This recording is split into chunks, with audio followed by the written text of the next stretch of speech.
Bien, les saludo en el nombre del Señor Jesucristo y nos reunimos otra vez para poder compartir la palabra de Dios y bueno, las riquezas de este misterio que estuvo escondido por siglos y edades, que es Cristo en vosotros, dice la Biblia, Cristo en vosotros la esperanza de gloria. Así que les saludo en el nombre del Señor Jesucristo. Y vamos a hablar un poquito sobre la iglesia del Señor Jesucristo. ¿Quién es ella? Y voy a partir citando una cita del profeta que el hermano Branham habló acerca del diablo y dijo que si el diablo, o sea, el Satán sabe que si el pueblo de Dios recibe la revelación verdadera de la iglesia verdadera, y lo que ella es, y lo que ella representa, y que ella puede obrar las obras mayores, el hermano Branham dijo, ella será un ejército invencible. Entonces lo repito, si el profeta dijo que el diablo, él sabe, Satanás sabe, él conoce esto, que si usted, yo o la iglesia verdadera, recibe la revelación verdadera de la iglesia, ¿ya? Recibe la revelación verdadera de la iglesia verdadera. ¿Por qué? Porque hay una iglesia falsa, hay una iglesia que personifica la verdadera. Donde quiera que estén los creyentes, disculpen, ahí hay tres grupos, ¿cierto? O sea, hay tres clases de personas, como hemos sido enseñados. Los verdaderos creyentes, los creyentes manufacturados y los incrédulos. Los verdaderos creyentes, ¿cierto? Son, bueno, aquellos como Pedro, como Juan, como Mateo, ¿cierto? Ellos, como el apóstol Pablo, ¿ya? Ellos son los verdaderos creyentes. ¿Y quiénes son entonces el resto? Los incrédulos están representados los 70 discípulos que cuando Jesús les dijo, el que no come mi carne ni bebe mi sangre no tiene vida en él. Entonces ellos dijeron, dura es esta palabra, ¿quién la puede oír? Y se fueron. Entonces Jesús se voltea, ¿cierto? O les dice a sus discípulos que estaban ahí, ¿y ustedes quieren irse también? Pero Pedro, seguramente fue Pedro, le dijo, Señor, ¿a quién iremos? Tan solo tú tienes palabras de vida eterna. Y entonces a Pedro fue que el Señor le revela, y cuando él pregunta, ¿quién dicen los hombres que es el Hijo del Hombre? Y algunos dijeron, tú eres Juan el Bautista, que ha resucitado a los muertos. Otros en el gentío ahí le dijeron, tú eres Jeremías, por su seriedad. Y otros le dijeron, tú eres Elías, que ha regresado. Pero el Señor Jesús no era ni Juan el Bautista resucitado, no. Tampoco era Jeremías, aquel profeta Jeremías, ni tampoco era Elías. Ahora, y se vuelve Jesús a los suyos, a sus discípulos, y les pregunta, ¿y vosotros quién decís que soy yo? Y Pedro ahí, ¿cierto? Pedro baja la revelación a Pedro, ¿ya? Y él dice, exclama, sale de sus labios y dice, tú eres el Cristo, el Hijo del Dios viviente. Ahora, en ese tiempo nadie sabía eso era una revelación, ¿ve? Y Jesús le dijo a Pedro, bienaventurado eres Simón, hijo de Jonás, porque no te lo reveló carne ni sangre, mas mi Padre que está en los cielos. Y sobre esta piedra, ¿cuál piedra? Los católicos dicen que fue Pedro, sobre el Pedro que fue el primer papa, pero eso es falso, ¿ya? Entonces, no sobre Pedro, ¿ya? ¿Cuál era la piedra? La piedra, por cierto, es Cristo, la revelación del Señor Jesucristo, ¿ya? ¿Quién es el Señor Jesucristo? Porque también entendemos que Cristo y su iglesia son uno solo. Eso es lo que vamos a ver ahora con la ayuda del Señor. Entonces, y sobre esta piedra, dijo Jesús, en Mateo 16, creo que está eso, en Mateo sí, no sé, búsquelo usted. Entonces, y sobre esta piedra yo edificaré mi iglesia y las puertas del infierno no prevalecerán sobre ella. Entonces, ¿quién es la piedra? Es Cristo.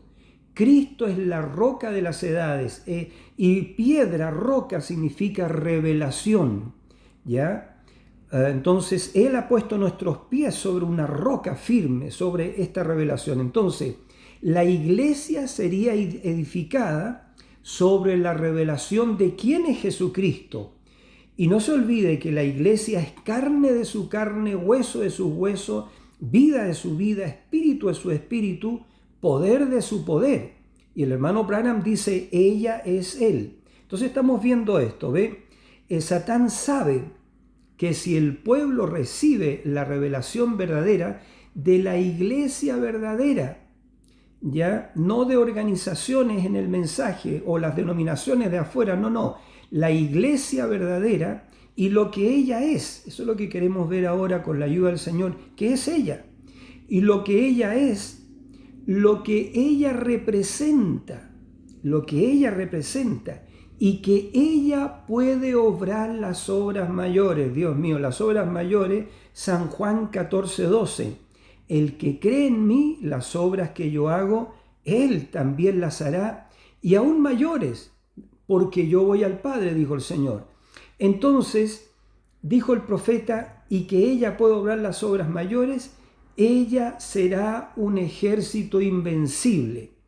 Si ella recibe una revelación verdadera de los dos espíritus dentro de la estructura de la iglesia cristiana y por medio del Espíritu de Dios discierne y resiste al espíritu del anticristo, Satanás estará sin poder ante ella. El profeta dice, él estará tan definitivamente contrarrestado como lo estuvo cuando Cristo resistió sus múltiples esfuerzos por obtener poder sobre él allá en el desierto. Por eso que Satanás odia la revelación, pero nosotros amamos la revelación, porque la iglesia está edificada sobre revelación. Entonces, repito, hay tres cosas de esta iglesia verdadera, que ella debe recibir la revelación de lo que ella es, uno, lo que ella representa y que ella puede obrar las obras mayores. Entonces, para eso yo voy a leer aquí en el libro de Cantares para basarnos un poco, por supuesto, en la Escritura. En Cantares capítulo 6, del verso 8 en adelante, dice, 60 son las reinas y 80 las concubinas y las doncellas sin número, mas una es la paloma mía, la perfecta mía. Es la única de su madre, la escogida, de la que la dio a luz. La vieron las doncellas y la llamaron bienaventurada.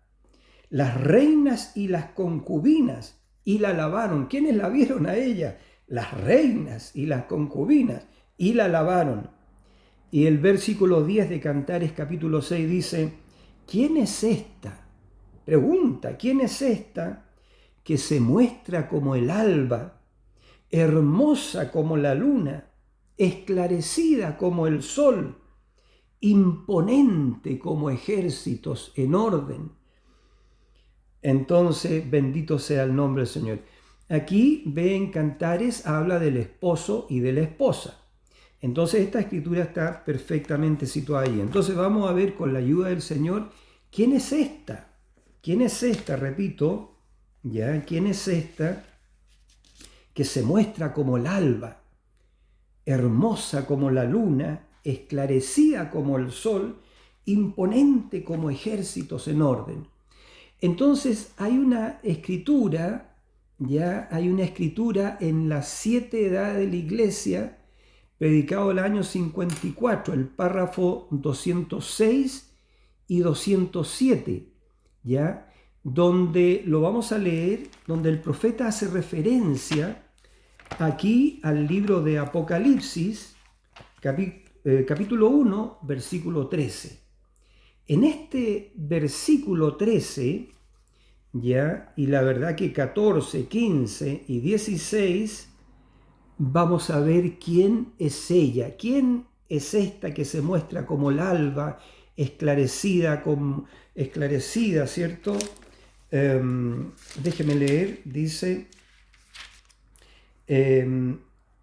hermosa como la luna, esclarecida como el sol, imponente como ejércitos en orden.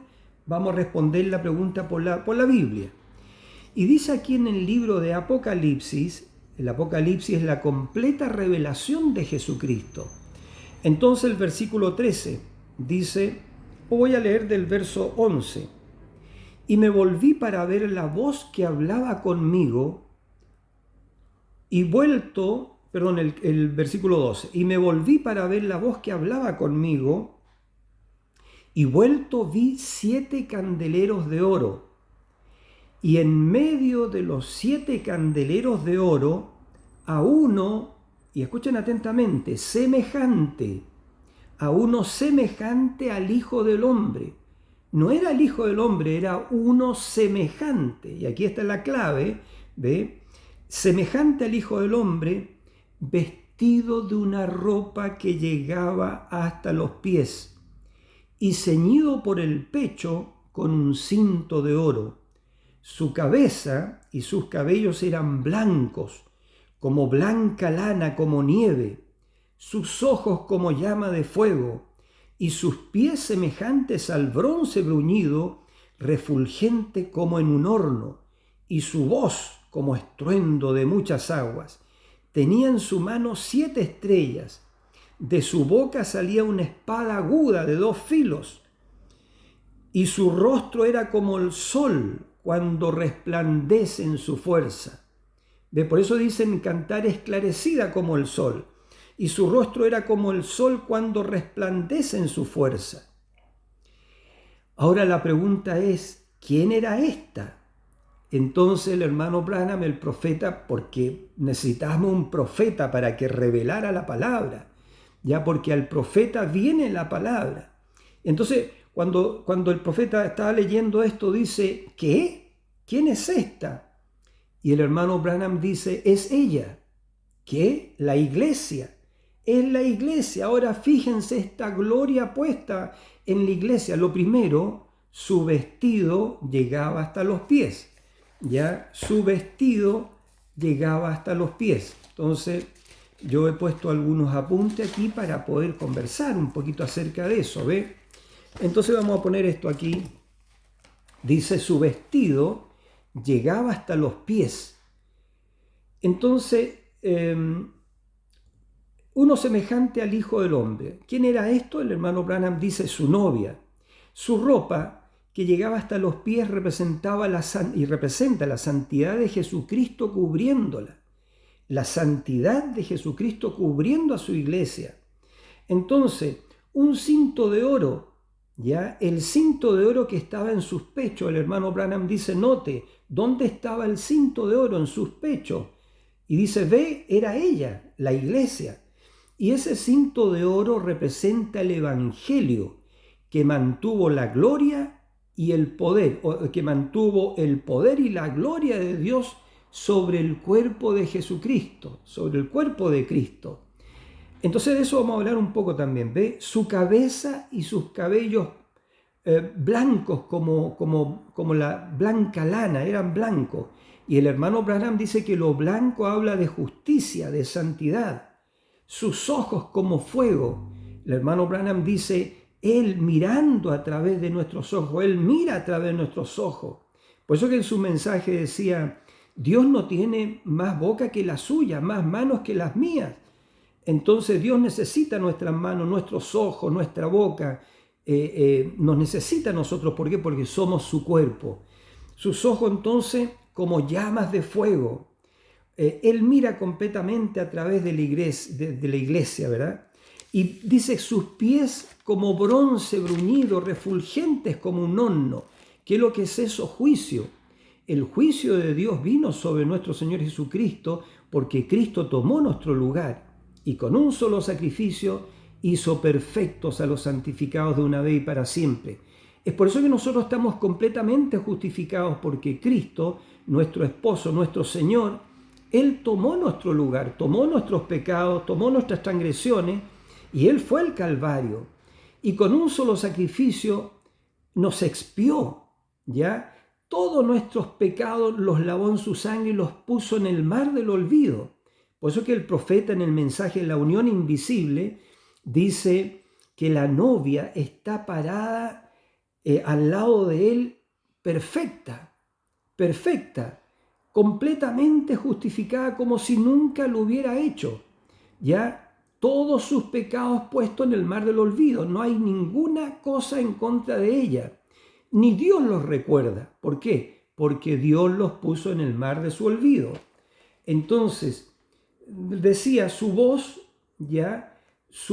Cristo en su iglesia como la novia y Cristo como uno, como es marido y mujer. Esa es la visión que ve Juan en Patmos de uno semejante al Hijo del Hombre, este nuevo ser, ¿ve? Entonces la iglesia parada en poder, en majestad, viendo visiones, señales y maravillas, siguiendo a la iglesia, ¿ve? Todo exactamente como Él lo hizo aquí en la tierra. ¿Por qué? Porque Cristo dijo, el que cree en mí, las obras que yo hago, Él también las hará, y aún más o mayores. Él dijo, si estuvierais en mí y mis palabras estuvieren en vosotros, pedid todo lo que queráis y os será hecho. Entonces, volviendo atrás, volviendo un poco, hermanos, digamos a que cuando la iglesia, Satanás sabe que si la iglesia verdadera recibe la revelación verdadera de lo que ella es, lo que ella representa y que ella puede obrar las obras mayores, será un ejército invencible. Satanás, se le acabó el trabajo a Satanás, no podrá en contra de ella. Entonces eso es ya la revelación de la iglesia verdadera. Y nosotros podríamos seguir acá, ¿ve? Tenía en su diestra 7 estrellas, 7 estrellas. ¿Quiénes eran esas 7 estrellas? Los 7 mensajeros, los 7 ministros de las 7 edades de la iglesia que trajeron 7 mensajes. Es por eso que nosotros, los creyentes, creemos que los 7 truenos de Apocalipsis 10, 3 y 4, ¿cierto?, son las 7 voces de los 7 ángeles de las 7 edades de la iglesia. ¿Por qué? Porque Cristo tronó a través de ellos, ¿ya? Eso es, entonces, tenía en su diestra 7 estrellas, de su boca salía una espada aguda de 2 filos. Todos sabemos en Hebreos 4:12 que la palabra de Dios es viva y eficaz y es más penetrante que toda espada aguda de 2 filos, que discierne los pensamientos y las intenciones del corazón. Entonces, bueno, eso es. ¿Y eso dónde está? Eso está en este ser que es la novia, que es la esposa de Cristo. De su boca saliendo la palabra viviente siendo hablada. Dios mirando a través de sus ojos como llama de fuego. Sus pies semejante al bronce bruñido, porque el juicio, no hay juicio en contra de ella. Ella está sentada, ¿cierto?, en ese juicio porque Cristo murió por nosotros. Entonces, con una ropa grande estaba ceñida ella, con una ropa larga hasta sus pies. La santidad, la justicia de Cristo cubriendo a su iglesia. Es glorioso. Y su rostro era como el sol cuando resplandece en su fuerza. Por eso que hay una escritura que dice, aquí vamos a la escritura, ya de acuerdo a la inspiración del Señor. Por eso que en Isaías, a ver si lo encontramos, Isaías capítulo 30, a ver si lo podemos ver, Isaías capítulo 30, versículo 26, vamos a ver qué dice allí. Dice, y la luz de la luna será como la luz del sol, y la luz del sol 7 veces mayor como la luz de 7 días, el día que vendare Jehová la herida de su pueblo y curare la llaga que él causó, es decir, ahora, porque este es el tiempo de la restauración de todas las cosas, ¿ya? Cristo fue retenido en el cielo hasta los tiempos de la restauración de todas las cosas, porque Él ha descendido, y Él ha descendido con el librito abierto en Apocalipsis 10. Entonces, eso es. Ahora, vamos a ver también un poquito más acerca de ella, de quién es esta que se muestra como el alba, radiante como la luna. esclarecida como el sol, imponente como ejércitos en orden. ¿Quién es esta? Y vamos a leer un poquito acá en Apocalipsis, los capítulos 2 y 3 de Apocalipsis, ya para destacar estos aspectos, digamos, de quién es ella, de quién es la verdadera iglesia. Entonces, lo primero, ¿ve? Esta iglesia del tiempo del fin recibe los 7 mensajes.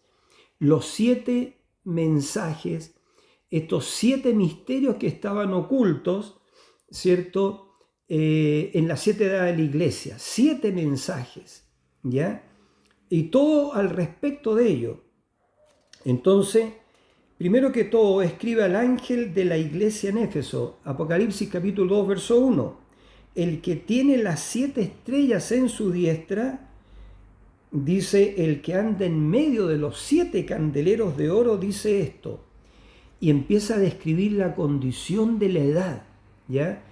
Entonces, pero si nosotros resumimos un poquito eso, esta edad perdió su primer amor. Y el Señor les dice aquí, recuerda por tanto, pero tengo contra ti que has dejado tu primer amor. Recuerda por tanto de dónde has caído y haz, las primeras obras. Pues si no, vendré pronto a ti y quitaré tu candelero de su lugar, si no te hubieres arrepentido. Pero dice esto, pero tienes esto, que aborreces las obras de los nicolaítas. Y dice el Espíritu, las cuales yo también aborrezco. Entonces escuchen bien, hermanos, por aquí quizás podría empezar nuestro mensaje.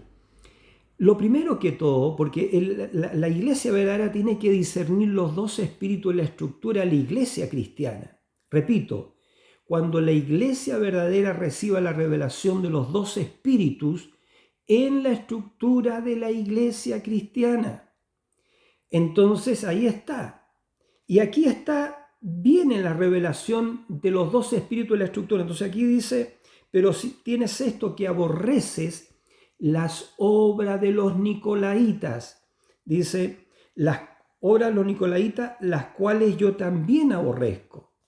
Ya, yo escuché un líder acá en el mensaje, en una cinta de un líder que estaba leccionando a otros pastores, hace muchos años atrás, en el principio del mensaje acá en Chile, yo escuché ese vídeo, entonces, o un vídeo que él les enseñaba a estos pastores, estoy hablando acá en el mensaje, que los nicolaítas eran un tal Nicolás de Antioquía. Bueno, ya nosotros sabemos que sí había un tal Nicolás de Antioquía, ¿ya? Pero sabemos que la palabra, porque más abajo de esa escritura el profeta dice, Nicao significa conquistar y Laos significa laico. Entonces, el espíritu nicolaíta es un espíritu que conquista al laico. Ahora, ¿cómo lo conquista? ¿Cómo conquista al laico? Colocándose encima de él, colocándose por encima de él en un lugar de autoridad que no le corresponde. Por ejemplo, usted va a entender este ejemplo, ¿ya? Una vez yo escuché un video de un pastor, no digo su nombre, pero de un pastor que dijo, sí, refiriéndose a mí, él se refería a mí, ¿cierto? Pero él decía, yo le dije al hermano tanto que le dijera a este individuo, refiriéndose a mí, ya, que viniera acá a mí y me diera cuenta a mí. ¿Por qué escribió un folleto? Entonces yo digo, ¿qué se cree ese hermano? ¿Qué se cree un obispo? ¿Qué es lo que se cree? ¿Por qué la gente le tiene que ir a dar cuenta a él? ¿Dar cuenta a él de qué? Entonces eso es algo impresionante. ¿Ve? Ese es el tema. Ahora es muy fácil que se le monte a una persona un espíritu nicolaíta. ¿Por qué? ¿Por qué? Porque a los mismos discípulos, en un principio, cuando estaban con Jesucristo, ellos estaban discutiendo quién iba a ser el mayor en el reino de Dios. Entonces el Señor se volteó, ¿cierto? Y le dijo, el que quiera ser el mayor de vosotros, sea el siervo de todos. Pero los nicolaítas no entienden esa frase, esa palabra del Señor, sino que ellos se ponen por sobre y conquistan al laico, lo conquistan. Yo he escuchado muchas predicaciones, y usted también seguramente, ¿cierto?, donde ellos se siembran en la congregación, se siembran en la iglesia y dicen, refiriéndose a ellos mismos, pero usted dirá, obispo, usted me preguntará y dirá, pero obispo, tal y tal cosa. Entonces ellos mismos se presentan como obispo, como pastores, como cardenales, como papa, pero ¿quién hizo al papa papa? Esa es la idea. Lo hizo esa organización, ¿ve? Pero Dios no lo puso, Dios no puso los cardenales, Dios no ha puesto esas estructuras, jerarquías de obispo. Ellos mismos se han puesto en esas posiciones que no le corresponden. Pero ahora estamos viendo cuando la iglesia verdadera discierna eso. Y aquí empieza, ¿ve? Dice, pero tienes esto que aborreces las obras de los nicolaítas, las cuales yo también aborrezco. Y este pastor estaba molesto porque yo había hablado en contra de la organización, había predicado en contra de la personería jurídica. Entonces él se recordó de eso porque él estaba hablando de su personería jurídica. Y él estaba diciendo que no sabía cómo, digamos, en su poca educación, él había podido lograr, quizás probablemente la redacción de esos estatutos que eran, digamos, que estaban fuera de su posibilidad por su falta de educación, ¿ya? Y cuando estaba hablando acerca de eso, de los estatutos de su iglesia y la personería jurídica, bueno, se acordó de eso y bueno, y se incomodó un poquito y se acordó y dijo, y yo le dije al hermano tanto que le dijera a ese hombre que viniera acá a la iglesia y a mí, que viniera a mí y me respondiera, me diera cuenta. ¿Por qué? ¿Quién lo autorizó a él a predicar en contra de la personería jurídica o en contra de la organización o en contra de las denominaciones? ¿Quién lo autorizó a él a predicar en contra de las denominaciones? Hermano, no se entiende, ¿verdad que sí? Yo creo que debemos ser un poquito más humildes y discernir el espíritu nicolaíta. Entonces, porque Dios lo aborrece, y el hermano Branham dijo, y todo verdadero creyente lo aborrecerá también, el espíritu nicolaíta. Entonces, en la edad de Éfeso fue un espíritu, todavía no estaba encarnado, pero más adelante se encarna y llega a ser la doctrina de los nicolaítas. Entonces hay tres cosas, hay cuatro cosas, está el espíritu de los nicolaítas, ¿ve? Pero después viene a ser la doctrina de los nicolaítas, ya toman eso como doctrina, y después viene a ser la doctrina de Balaam, viene también eso en las profundidades de Satanás, y después viene las falsas enseñanzas de la profetisa Jezabel. Entonces, al que vence en esta primera edad, venció este espíritu nicolaíta. El Señor dijo, el que tiene oído, oiga lo que el Espíritu dice a las iglesias, porque son dos, la verdadera y la falsa. Y entonces dice al que venciere, porque no todos vencen, no todos pueden ver esto, ¿ve? Pero el que venciere, dijo el Señor, le daré a comer del árbol de la vida, el cual está en medio del paraíso de Dios. Eso es, ¿ve? Pero hoy en día, hay hermanos que piensan que están en el mensaje o en la revelación traída por el séptimo ángel, pero no lo están, porque no han dejado ni las obras de los nicolaítas, ni la doctrina, ojo, ni la doctrina de los nicolaítas. Digo ojo porque hay un hermano de afuera que dice, ojo de águila, hermano, ojo de águila. Entonces ve, pero si usted no vence las obras de los nicolaítas o la doctrina de los nicolaítas, usted no puede comer del árbol de la vida, porque no ha vencido. Ni tampoco puede tener la virtud de la primera edad, que es fe. ¿Fe en qué? Fe en la palabra, ¿ve? Entonces, es por eso que el Señor está llamando a salir de todas estas organizaciones. Y entonces dice el segundo mensaje a la segunda edad, y escribe al ángel de la iglesia en Esmirna, el primero y el postrero, el que estuvo muerto y vivió, dice esto. Y empieza a hablar, ¿cierto? Y dice un poquito más abajo, yo conozco tu obra y tu tribulación y tu pobreza, pero tú eres rico, y la blasfemia de los que se dicen ser judíos y no lo son, sino sinagoga de Satanás. Ahora, estas condiciones de las edades seguirían hasta el tiempo del fin, ¿cierto? Irían creciendo, creciendo y madurando hasta el tiempo del fin. Este espíritu nicolaíta derivó la doctrina nicolaíta y después vino la progresión más profundo, la doctrina de Balaam, y más profundo la falsa enseñanza de la profetisa Jezabel. Y ahora eso está decantando. Porque fíjese, todos estos grupos falsos en el mensaje que tienen su personería jurídica, es verdad, es duro, fuerte lo que estoy diciendo, eso va a terminar en el Concilio Mundial de Iglesias. Eso va a terminar en el Concilio Mundial de Iglesias. Entonces dice, no temas en nada lo que vas a padecer. He aquí el diablo echará a alguno de vosotros en la cárcel, para que seáis probados y tendréis tribulación por 10 días. Sé fiel hasta la muerte, dice, y yo te daré la corona de la vida. Y dice, el que tiene oído, porque solamente la iglesia verdadera puede oír la revelación, pero la iglesia falsa, la iglesia carnal, no la entiende y le pone una interpretación y se va por la tangente, como dicen, ¿ve?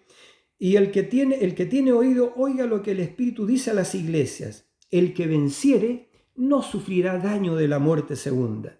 Ahora, por supuesto que la iglesia verdadera, los atributos de Dios predestinados, desde antes de la fundación del mundo, no pueden morir porque son eternos. Los pensamientos de Dios son eternos y son reales. Los atributos de Dios, su iglesia, la iglesia que Él conoció antes de la fundación del mundo y que la llamó, la justificó y la glorificó, ella es eterna juntamente con Él. Entonces, sigamos un poquito. Y ahí viene el mensaje y nosotros hemos explicado un poco lo que significan los nombres de las 7 de la iglesia. Éfeso significa descansado, es decir, tengo contra ti que has dejado tu primer amor. Esmirna significa amargura, por esto mismo, por las obras de los nicolaitas y porque eso trajo mirra, amargura, ¿ya? Y bueno, y después viene Pérgamo. Pérgamo significa completamente casado. Y decíamos en otro mensaje ya que Constantino unió a la iglesia con el Estado, casó a la iglesia con el Estado. Y toda iglesia que esté casada hoy con el Estado por medio de la personería jurídica, sabemos que eso no es, ¿verdad que sí? Entonces, y aquí dice... Entonces, la tercera edad había que vencer esta condición. ¿Para qué? Para recibir la virtud de la edad. Y la virtud de la edad, la tercera virtud, ¿cierto? Fue ciencia. La primera fue fe, la segunda fue virtud. Virtud entendemos que es poder, porque virtud salió de él y ella sanó, ¿verdad que sí? Pero también virtud, estamos hablando de la iglesia verdadera, la virtud de una mujer. Ahora, si ese espíritu, digamos, seduce a una iglesia, por así decirlo, ella ya no será una mujer con virtud, perderá su virtud. Pero por eso que estos creyentes que vencieron ese espíritu nicolaíta, ya, ellos recibieron virtud, ya. Entonces, y nosotros también, no puede una iglesia, por ejemplo, una congregación o una iglesia o un vencedor en este tiempo, tener esta virtud si no ha vencido las obras de los nicolaitas y el espíritu nicolaíta, y mucho menos lo otro, ¿ve? Porque estamos hablando de que virtud es virginidad. La virtud de una mujer, de esta doncella que agradó al Señor. Entonces dice, al que venciere daré a comer el maná escondido, y le daré una piedrecita blanca, y en la piedrecita blanca un nombre, y en la piedrecita ha escrito un nombre nuevo, el cual ninguno conoce sino aquel que lo recibe. Entonces, a ver, la hora estamos casi a tiempo. Entonces, hermano, ¿qué quiero decir con todo esto para poder expresarlo, digamos, de una forma un poquito más resumida?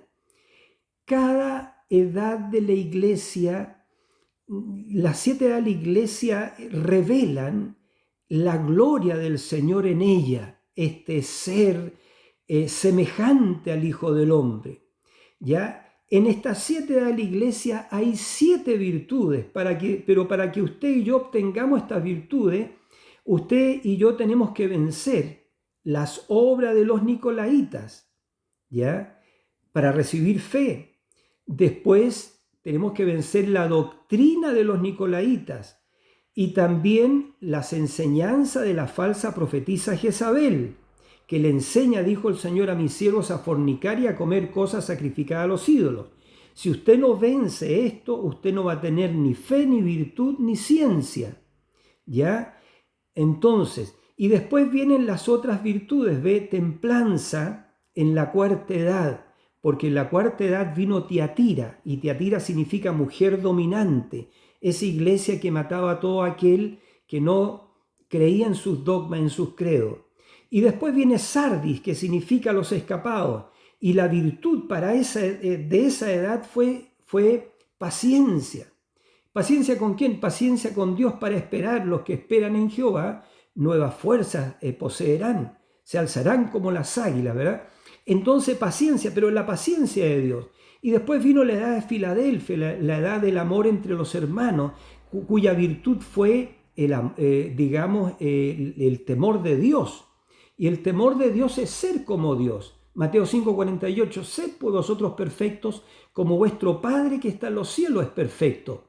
Y para eso el Señor dejó Efesios 4:11, un ministerio quíntuple, ¿ya? Porque Dios mismo constituyó, no estos nicolaítas que ponen pastores y ponen acá, no. Dios mismo constituyó a unos apóstoles, a otros profetas, a otros evangelistas, a otros pastores y a otros maestros. ¿Para qué? Para la edificación del cuerpo de Cristo. Lea usted Efesios capítulo 4, versículo 11. Entonces, la novia del tiempo del fin estaría operando este ministerio quíntuple, porque el ministerio quíntuple es parte de esta iglesia, semejante a uno como el Hijo del Hombre, con esta gloria, ya saliendo de su boca la espada aguda de 2 filos, esos ojos como llama de fuego mirando a través de ella, Dios mirando a través de ella, Dios predicando, hablando a través de ella, usando su boca. Digo, esa espada aguda de 2 filos saliendo de su boca, vestida con este vestido que llegaba hasta sus pies, vestida de la justicia de Jesucristo y de su santidad. Entonces es algo muy tremendo. Entonces, ¿ve usted cómo vienen adelante las edades de la iglesia? Voy a verla ahora un poquito, estamos bien, nos faltan unos poquitos minutos más. Entonces eso es, ¿ve? Ya tenemos fe, virtud, ciencia, templanza, paciencia. Es decir, estamos hablando en la edificación de este ser, de este tabernáculo de la morada del Dios viviente. Entonces, cómo Dios construye su iglesia. Pero estas virtudes, repito, no las puede recibir aquel que no vence la condición de la edad, que no vence la obras de los nicolaítas, que no vence la doctrina de los nicolaítas, que no vence la doctrina de Balaam, que es sustitución, ¿ya? Ya sustituyen el bautismo del Espíritu Santo por denominaciones, ¿ya? Entonces, eso lo digo yo, entonces, fíjese, y que acepta las enseñanzas de la falsa profetisa Jezabel. Ella fue la primera que se organizó. ¿Cómo pueden decir que la organización es de Dios? La organización no viene de Dios. Jesús nunca organizó una iglesia, jamás, jamás.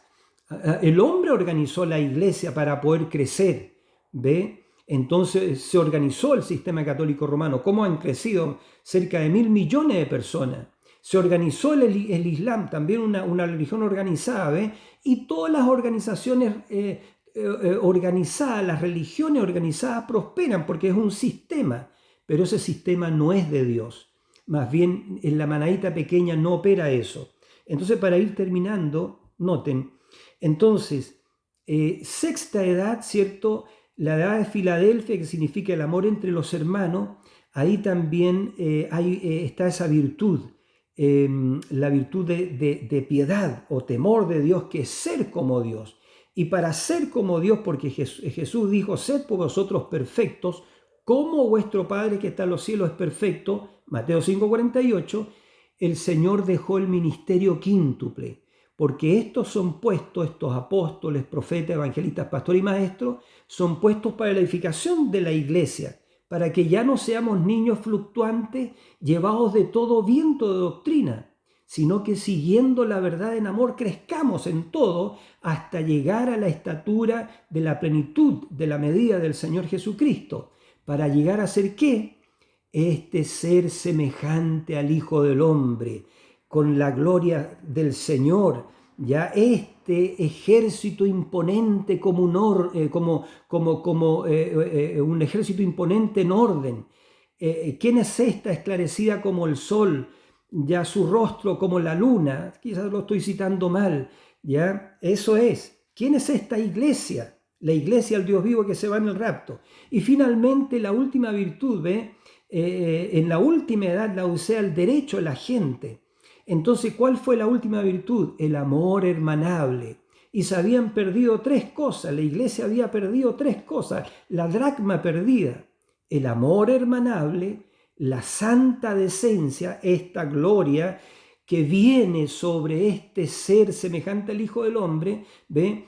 El amor fraternal se había perdido, la santa decencia y nuestra posición en Cristo, lo que somos. ¿Qué somos? Y nuestra posición en Cristo es la adopción espiritual. Y la adopción espiritual es donde Dios lleva al individuo, ¿cierto? Lo lleva a un lugar aparte y delante de ángeles, ya, digamos, lo adopta, dice el profeta, y pone esa vestidura celestial, ¿ve? Ese manto de adopción sobre él. Un hijo de Dios adoptado, pero ¿cuándo lo adopta? Cuando tiene estas virtudes en él. Cuando este hijo ha vencido a los nicolaitas, la doctrina de los nicolaitas, la doctrina de Balaam, las enseñanzas de la falsa profetisa Jezabel, en síntesis, ha vencido la organización, porque la organización es del diablo, ¿ve? Cuando ha vencido todo esto, ¿ya? Y tiene esas otras virtudes, y entonces Dios las prueba y ve que esas virtudes son nacidas en él, entonces Dios lo bautiza, lo sella esas 7 virtudes con el verdadero bautismo del Espíritu Santo, lo sella con caridad, que es la piedra de corona, y Cristo y este individuo llegan a ser una sola cosa. Y eso es lo que vio Juan en Apocalipsis capítulo 1, versículo 13. Vi un ser semejante al Hijo del Hombre, con esa gloria maravillosa. Entonces nos llegó el tiempo. Y eso es, queridos hermanos, mediten acerca de eso, estudien, porque estamos acá, ¿cierto?, para llevar a cabo estos pequeños estudios y ustedes los puedan cotejar con su Biblia, con la palabra. Bendito sea el Señor, benditos los que tienen hambre y sed de justicia, porque ellos serán saciados. Dios les bendiga y que Dios sea con ustedes. No se olvide, si le agrada, digamos, estos mensajitos, suscribirse al canal es gratuito, y también escriban los comentarios y denle un like si les agrada la enseñanza, el mensaje de la palabra. Que Dios les bendiga y hasta una muy pronta oportunidad, si Dios así lo permite. Amén.